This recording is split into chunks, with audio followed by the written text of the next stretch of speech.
Hello. Hello. हाँ जी। जी, राशिद नसीम बात कर रहा हूँ शैन ग्रुप से। हाँ जी सर, अस्सलाम वालेकुम। जी वालेकुम। कल आपने मैसेज हेलो। किए थे ना मुझे, जी जी जी। बताइए क्या परेशानी है, क्या दिक्कत है? सर परेशानी ये है कि मैंने लास्ट सिद्दीकी साहब को पैसा दिया हुआ था और इसके अलावा मुझे मैंने ये जो पेमेंट किया हुआ था वो संदीप कुमार यादव थे, उनको किया हुआ था। पहले संदीप यादव को किया था, उसके बाद राशिद सिद्दीकी साहब से लगा किया था। टाइम ज्वाइन अटैक का हमने लगाया था 25,000, हम्म। जिसका पेमेंट मैंने उनके अकाउंट में दिया था, बट मुझे एक्चुअल में याद नहीं आ रहा है कि इतना टाइम हो गया है किसमें मैंने पेमेंट किया है। वो मुझे देखना पड़ेगा घर पे सारी पासबुक, तो मैं आपको कंफर्म कर दूंगा सर मैंने किस अकाउंट से पेमेंट किया है। आप ये बट वो मेरी ये जो राशिद साहब आप बता रहे हैं, ये कहाँ से, कानपुर से बिलोंग करते थे क्या? नहीं नहीं, लखनऊ से बिलोंग करते थे। लखनऊ में इनका शायद ये विकास नगर के आसपास में कहीं रहते हैं। पहली मीटिंग मेरी वहीं हुई थी। इनसे इधर बातचीत हुई आपकी इधर पे? नहीं, इधर करीब 2 साल से तो कोई बात नहीं। इससे पहले कह रहे थे कि हम आपको पेमेंट कर देंगे, जैसे ही कुछ रिलीज होता है फंड कर देंगे। फिर उसके बाद में बार बार फोन करने लगा कुछ सब पेमेंट कराइए। तो कुछ दिनों के बाद उन्होंने कहा कि केस हो गया, तुम्हें पता ही होगा। तो हमने कहा हमें पता हो जाएगा, बताएंगे ना, बताना जब कोर्ट चलेंगे कंपनी के खिलाफ पेमेंट, वहाँ पे कोई रिस्पॉन्स मिलेगा तभी पेमेंट कर पाएगा, क्योंकि हम लोगों को बहुत ज्यादा पेमेंट फंसा हुआ है। तो उसके बाद से इनका फोन स्विच ऑफ जाता है, अब फोन लगता है नहीं, दोनों नंबर नहीं। ओके, तो आपके पास कोई डिटेल, कोई रसीद, कोई चीज़ है जो आपने, आपका कुल टोटल पैसा है कितना? मेरा सर 25,000 रुपये मैंने राशिद सर को दिया हुआ था और 7,71,सौ रुपए मैंने उसका दिया हुआ था। 100 ट्रेड मैंने लिए हुए थे ना, तो वो मुझे मिला भी नहीं था। और बस मेटा ट्रेड साइट में डाउनलोड करके मैं उससे डेमो ट्रेडिंग कर रहा था। तो वो कह रहा था मिल जाएगा मिल जाएगा, तो ये भी नहीं मिला मुझे। कब की बात है ये? सर ये बात तो आई थिंक कम से कम 4 साल किस सन, हुई किस लगभग। सन की बात है? 19 की है, 20 की है, 18 की, कब की है? सर 18 हो या 19 में होगा। आपकी मीटिंग एक वहाँ पे हुई थी, उस दिन आप आए नहीं थे, दुबई से ही आपने मीटिंग करी थी और ये यहाँ पे गोमती नगर में आपकी मीटिंग हुई। ओके। गोमती नगर में मीटिंग हुई थी, तो आप दुबई से ही थे और ऑनलाइन ही थे। राशि सर वहाँ पे वो इंट्रोड्यूस कर रहे थे, उसका क्या नाम है, मतलब जो भी बोलना वगैरह माइक वगैरह पे वो ज्यादातर वही कर रहे थे। वहीं से मुलाकात हुई थी, उसी समय हमने उनको पैसा दिया हुआ था। ठीक है, बोलेंगे आपका। आपका नाम क्या हुआ? सर मेरा नाम भी राशिद है। ओके, मतलब राशिद, राशिद हुसैन राशिद सर। राशिद से बात कर रहे हैं, राशिद की कंप्लेन है। अच्छा, अच्छा कॉन्फिडेंट। राशिद साहब, आपसे एक बात ये कहना चाहूँगा कि क्योंकि आपने कल से काफ़ी लगातार मैसेजेस किए थे, या जो हुआ था आपके मामले में, आपके मसले में, आप जब तक उनसे संपर्क में नहीं आएंगे तब तक यहाँ से कोई भी बात या कोई भी वादा नहीं किया जा सकता है। देखिए, अच्छा। जहाँ तक एक तरफ पूरे के पूरे कंपनी में लोगों की लायबिलिटी का मसला है, उस मसले में आपका अमाउंट और बाकी बहुत से लोगों के अमाउंट में ज़मीन आसमान का फ़र्क है। लेकिन अमाउंट सबका बड़ा है, मान के चलिए। किसी के लिए 25,000 बड़ा है, किसी के लिए 25 लाख भी बड़ा है। ठीक है। वो ठीक है सर, कम से कम एटलीस्ट रिस्पॉन्स हो गए, मान नहीं, लीजिए मैं जो बोल रहा हूँ तो उसको सुन ले पहले, मैं जो बोल उसको सुन ले पहले। हाँ। मैं बोल उसको सुन पहले। अगर उन्होंने आपसे ये कहा हुआ है कि इंतज़ार करिए और कंपनी करेगी तो बेटर रहेगा, ये सारी चीज़ रहेगा, तो जाहिर सी बात है वो सही उस पर ट्रैक पे जा रहे थे और कंपनी आने की कोशिश। लेकिन अगर उन्होंने किसी भी तरह से कोई भी ऐसी पुलिस कंप्लेन या कोई भी ऐसी कोर्ट वो किया हुआ है, तो ये मान के चलिएगा कि आप फिर अपने पैसे को इसलिए भूल जाइएगा क्योंकि वो कंपनी के ऊपर उन्होंने जो कंप्लेन की होगी वो अपने पैसे की होगी। ठीक है। कभी भी कानूनी तौर से ये नहीं साबित होता है कि अगर ये सपोज करो कि मेरा अगर मामला है, मैंने अपने मामले को डाला कोर्ट में, सिर्फ अपना ही मामला मैं डाल पाऊंगा। अगर आपका पैसा मैंने अपने अकाउंट में लिया है और मैं ये बोलूं कि हाँ मैंने पैसा कम यहाँ दे दिया और आप कोर्ट मुझे पैसा दे तो मैं अपने उससे पैसा किसी और दे पाऊंगा, तो कोर्ट तीसरे आदमी गारंटी नहीं लेगी। अब ये मान चलिए अगर वो लीगल में गए हैं। मेरी गलती रही, मैं मानता हूँ मेरी गलती रही कि मैंने डायरेक्ट उनको पैसा दिया। अब रास्ता नहीं, मैं रास्ता बता रहा हूँ, उस रास्ते पर चले जाएं आप, बेटर होगा। अगर वो लीगल में गए हुए हैं तो इमीडिएट आपको एक लीगल कार्रवाई आपको भी करनी पड़ेगी अपने पैसे के लिए। इसलिए क्योंकि कल को अगर बाई द वे कंपनी की तरफ जहां से भी जितने लोगों ने भी कंप्लेंट डाली हो, चाहे रिट डाली, चाहे जो कंपनी खुद उनका साथ दे रही, भाई ठीक है आपने रिट डाली, अगर आपका जेन्युइन पैसा है, सही पैसा आपका आया, तो हम खुद कोर्ट में कह रहे हैं कि भाई हम पैसा देने को तैयार हैं। हो सकता है कि उन्होंने आपसे पैसा अपने अकाउंट में लिया हो और अपने पे आउट वॉलेट से और अपने वॉलेट से उन्होंने आपको अलॉट किया हो और वो पैसा कंपनी में उन्होंने ना डाला हो सकता है कि उन्होंने अपना पे आउट रिडीम कर लिया हो, और जो पैसा उन्होंने खुद का डाला होगा उसी पैसे उस क्लेम कर रहे हो वो।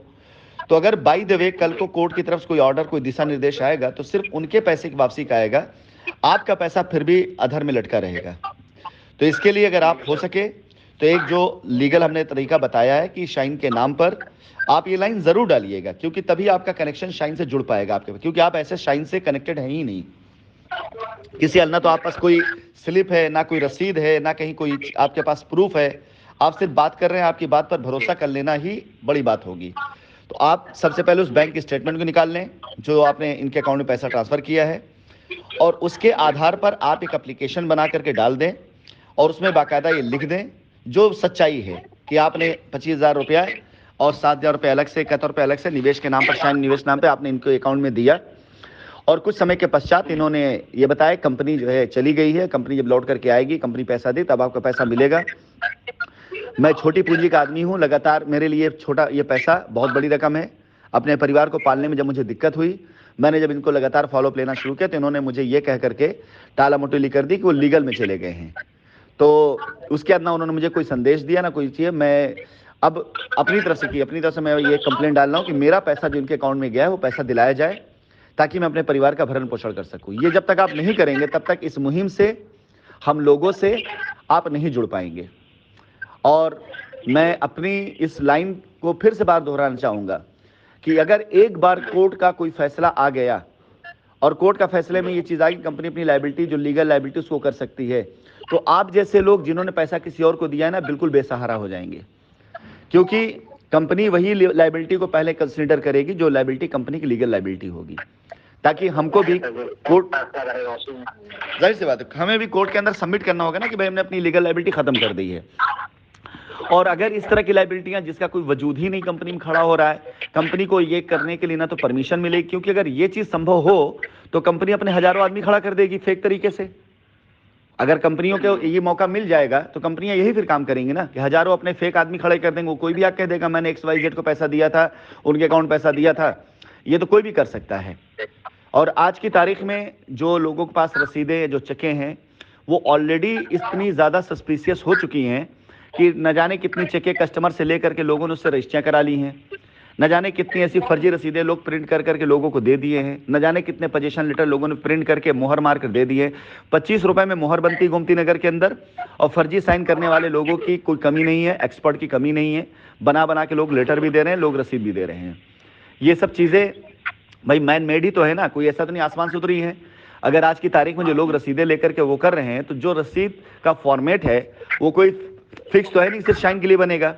वो CRM छोटा सा बनाकर कोई भी बंदा 20-25 हज़ार रुपए का CRM तैयार करके उसके अंदर ऐसी रसीदों का फॉर्मेट निकाल सकता है बड़े आराम से। और ये सब जांच के मुद्दे होते हैं, और जहां जहां पे शक का दायरा होता है वहां वहां पर चीजें जांच में जाती ही जाती हैं। तो आपके पास अगर कोई ऑथेंटिक डॉक्यूमेंट्स नहीं है तो आप पास सरकार ने, कानून ने एक रास्ता दे रखा है कि आप कानून के रास्ते पे जाएं, एक लीगल नोटिस डालें, तब समझ में आएगा कि हाँ आप अपने पैसे के लिए चिंतित हैं और सीरियस हैं। अन्यथा रोने को तो लोग 3-4 साल से रो ही रहे हैं, आगे भी रोते रहेंगे। तकलीफ खाली इस बात की होगी कि जब रास्ता रहा, उस रास्ते पे चलने के लिए मैंने लगातार दिन रात मेहनत करी है। जो लोग चल के उस रास्ते पे अपना पैसा पा जाएंगे मुझे भी खुशी होगी, और जो नहीं पा पाएंगे तकलीफ तो होगी, लेकिन मैं उनकी मदद नहीं कर पाऊंगा। क्या कहना चाहते हैं बताइए अब आप। सर तो आप मुझे पहले ये बता दें, मैं लीगली के लिए मैं किससे कांटेक्ट करूं? आप अपने शहर कहाँ, लखनऊ में रहते हैं आप? नहीं, हम सीतापुर रहते हैं। सीतापुर रहते हैं। आपका बैंक अकाउंट कहाँ पे, सीतापुर या लखनऊ में? सर बैंक अकाउंट तो मेरा सर सीतापुर में है। जिस अकाउंट से आपने पैसा दिया था वो अकाउंट कहाँ पे आपका, सीतापुर में या लखनऊ में? जिस अकाउंट पैसा दिया था आपने? सर मेरे जितने भी अकाउंट्स हैं सारे सीतापुर के हैं। तो आप यहाँ पे उस समय मैं यहाँ पे जॉब करता था लखनऊ में, उस समय तो मेरा एक सैलरी अकाउंट था, तो वो बंद हो गया। अगर मैंने उससे पैसा दिया है उनको मुझे इज्जत से आते हैं, क्योंकि 4 साल हो गए। अगर मैंने अपने सैलरी अकाउंट से पैसा दिया तो मैं उससे कोई प्रूफ नहीं दे पाऊंगा। अगर मैंने और अदर जो बैंक अकाउंट से दिया है, जो मेरा पीटरपुर में अकाउंट है, अगर मैंने उससे पेमेंट दिया है तो वो मेरा प्रिंट निकल सकता है, पासबुक उसको मिल सकती है। अब मैं देखना पड़ेगा, क्योंकि मैं ये जाऊंगा तो मैं कल परसों उसको ढूंढूंगा। ये तो आपको नहीं, आपका निकल सकता है। देखिए ऐसा है कि अगर आपके पास आपका सैलरी अकाउंट है, मैं आपको तरीका रास्ता बताता हूं। अगर आप पास आपका सैलरी अकाउंट है, उससे आपने अगर पैसा दिया है, तो एक एप्लीकेशन बना करके आप जाकर उस बैंक को दे सकते हैं कि मुझे एक लीगल केस करना है ब्रांच मैनेजर को। मेरा सर उस समय अकाउंट था आईएनजी वैश्य बैंक से। आईएनजी वैश्य बैंक यहाँ से बैंक हो चुका था, फिर वो कोटक में मैं अपलोड कर, मैंने अकाउंट ही वो शेयर कर दिया, क्योंकि उसमें काफी पैसा माइनस में हो गया था मेरा। उसका बैंक अकाउंट नंबर तो होगा आपके पास? हाँ, बैंक अकाउंट नंबर वगैरह उनका बैंक अकाउंट नंबर तो जिसमें आपने दिया, उनका अकाउंट नंबर तो होगा ना आपके पास? हाँ जी, हाँ जी। मंथ याद होगा आपको, किस मंथ में आपने पैसा दिया, ये तो याद होगा ना आपको? डेट ना सही, मंथ तो याद होगा। देखना पड़ेगा सर, देखना पड़ेगा सर वो यही सबसे बड़ी कमी हमारे यहाँ पर लोगों की, कि जो करने वाला काम उसके अंदर। आप सुनिए हमारी बात को, कर सके तो मुझे बता दीजिएगा, ऐसी कोई आवश्यकता नहीं, सारा काम एजेंसी कर लेगी, सारा काम पुलिस वाले कर लेंगे। आप अगर आपके पास आपको लग जाता है, आप देख लेते हैं कि आपका बैंक अकाउंट उस बैंक में था जहां एनजी वैश्य में था, और आपका सैलरी, तो आपको सैलरी अकाउंट का नंबर याद होगा आपको। अगर आपने ट्रांजैक्शन किया है तो आपको मंथ याद करना होगा कि किस मंथ में आपने किया था। उसके आसपास कोई ना कोई घटना जरूर घटी होगी, आपको पैसे आए होंगे, आपके घर में कोई ऐसा बर्थडे किसी का होगा, किसी के परिवार में किसी की शादी ब्याह हो, कुछ ऐसी घटना जरूर उसको याद करिए कि किस घटना के आसपास में आपने पैसा दिया था। उसके तकरीबन आसपास आप उसमें लिख करके, अगर आप एक एप्लीकेशन लिखते हैं कि आपका जो है bank account salary bank account था, जो कि अब बंद हो चुका है, लेकिन मुझे अकाउंट नंबर इतने इतने से माह इसमें मैंने इतना पैसा इनको ट्रांजेक्शन किया था, और अपना अकाउंट नंबर अगर आप लिख देंगे और बाकी इनका भी लिख देंगे कि इस अकाउंट में इस माह में पैसा गया हो, कृपया कि इसकी जांच कर ली जाए, तो एजेंसी आपको सपोर्ट करेगी। देश में कानून सपोर्ट के लिए होता है। जब आप कोई एप्लीकेशन देते हैं और एप्लीकेशन जब दर्ज हो जाती है, तो उसमें आपका रोल विक्टिम का होता है। विक्टिम मतलब पीड़ित, यानी आप पीड़ित हैं, और आपकी मदद के लिए एजेंसी या आपकी मदद के लिए पुलिस फोर्स या कानून या आपकी मदद के लिए, क्योंकि आप उसके अंदर पीड़ित हैं, सामने वाला बंदा वो एक्यूज हो जाता है, यानी वो दोषी होता है, आरोप उसके ऊपर लगा हुआ है। तो कभी भी जब आपका एफआईआर या आपका मुकदमा या आपकी कोई चीज जब दर्ज हो जाती है, तो वहां पर आपकी भूमिका एक पीड़ित की हो जाती है। आपसे अनाप शनाप सवाल नहीं किए जाएंगे, लेकिन पहले कदम तो बढ़ाइए ना आगे, एक कदम तो उठाइए। आप सही चीजों को लिखिए, ताकि बोलने में, जवाब देने में या बयान देने में कहीं आपकी बातें डबल ना हो जाएं। आप सही बातें लिखिए कि आपने 25,000 रुपया दिया, 25 दिया, 25 ही लिखिए। 25,000 रुपए शाइन में निवेश के लिए दिया आपने, इनके अकाउंट नंबर इतने इतने में ट्रांसफर किया, माँ इतना इतना था, मैं तब उस समय जॉब करता था और मेरा बैंक अकाउंट एनजी वैश्य बैंक में था, जो कि सैलरी अकाउंट था। अकाउंट बंद हो जाने के कारण मैं उसके ट्रांजेक्शन नहीं दे पा रहा हूं। अगर मेरी प्रार्थना पत्र स्वीकार हो जाती है, तो इस प्रार्थना पत्र के आधार पर बैंक में आप जा करके या एजेंसी बैंक से मांग सकती है, रिकॉर्ड मिल जाता है। ऐसा नहीं है, अगर कोई बैंक बंद हो गया, कोई बैंक किसी मर्ज हो गया, तो उसके रिकॉर्ड मौजूद रहते हैं, निश्चिंत रहें उसके लिए, वो निकालना पड़ी। उसके बाद अगर उनके अकाउंट जांच कर लिएगा तो उसमें निकल आएगा। लेकिन उसके बाद भी मैं आपको एक रास्ता दे रहा हूं, शायद हो सकता है आप काम बन जाए। हमारी आपकी बातचीत का ये अंश मैं ग्रुप पे डाल दूंगा। मैं जहां तक अंदाजा लगा रहा हूं कि अगर ये वही राशिद साहब हैं, इनकी दाढ़ी भी थी क्या मेरे ख्याल से ना, मैं समझ गया। अगर ये आप लोग शायद टीम विक्रांता से थे क्या? मैं समझ गया। अगर ये वही राशिद साहब हैं, तो इनके जानने के कुछ लोग मेरे कनेक्शन में है, ग्रुप में जुड़े भी हैं। हो सकता है कि उन तक ये मैसेज जाए, हो सकता है खुद ही आपसे संपर्क कर लें। बहुत बड़े पैसे का मैटर नहीं, बहुत बड़ा पैसे का मामला नहीं, हो सकता है खुद ही आपसे संपर्क कर लें। हो सकता है कि आपसे खुद बात हाँ, तो मैं इस बातचीत का अंश उस पर डालूंगा। आखिरी टाइम तक मुझे जहां तक याद है, जब सॉलिटियर सिटी के ऊपर रिडेम्पशन चल रहा था, लोग अपने प्लॉट, उस समय पे इन्होंने शायद अपने कुछ कस्टमर की लायबिलिटी खत्म भी करी थी। और मैं इसको जो है ग्रुप पे डालूंगा। अगर उन तक ये मैसेज गया, उनको लगता है कि हाँ आपसे संपर्क करके, आपसे बातचीत करके आप सपोर्ट कर रहे हैं, तो आगे भी सपोर्ट करिए, और अगर नहीं करते हैं तो लीगल रास्ता आपके लिए सामने खड़ा हुआ है। ठीक है, चलिए, तब तक आप अपनी क्या चीज, अनिल मिश्रा भी थे, आपको शायद याद हो, छोटी हाइट में है वो, उन्हीं के साथ में रहते थे अंजू शर्मा और अनुज रहते थे। नहीं, नाम राशिद होने की वजह से मुझे जहां तक याद आता है कि ये शायद दाढ़ी रखते थे और हाँ हाँ, बहुत लंबी हाइट के नहीं थे, हाँ ज्यादा।